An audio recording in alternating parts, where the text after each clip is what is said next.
Hi, this is Rolf Yungclas. I'm with the Haskell County Monitor-Chief newspaper located in Sublette, Kansas. And we put out a newspaper every Wednesday. I'd like to share with you the column I wrote, Editor's Notes, on page 3 of the June 30th, 2010 edition.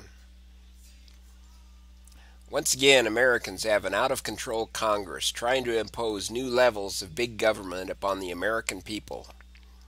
Another 2,000-page law? Give us a break. This time it's the Dodd-Frank Financial Reform Bill. It has become normal operating procedure in Congress now for legislation of gargantuan proportions to be passed. Legislation which is too long to read and too complicated to be understood by the legislators, those who have been elected to oversee the process of new laws being created and passed. Whatever good this legislation will accomplish is offset by the harm done to representative government. As the outrage against big government continues to grow, one wonders if it can eventually be stopped by the American electorate. Or is it too late?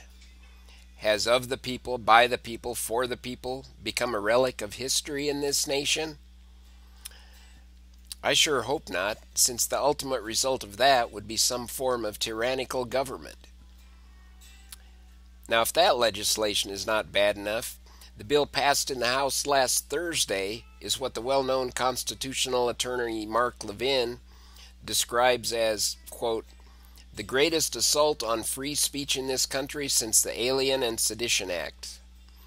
It would seem that the Disclose Act, as it's called, is designed to make it easier for the majority party to win in the November elections by restricting the free speech of their political opponents.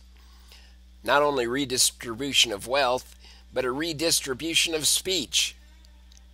And finally, in another political matter, I'm still trying to figure out how Jerry Moran has suddenly become a tax and spend liberal.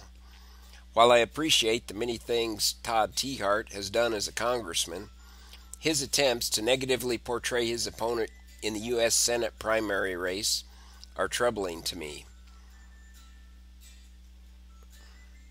The ads that are trying to spin Moran as a Democrat, as something akin to a Democrat in Republican clothing, don't seem to line up with the congressman many of us in the 1st District have come to know.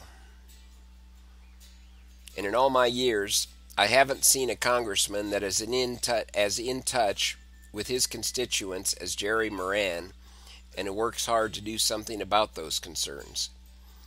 I think that holds a lot of weight with his 1st District constituents.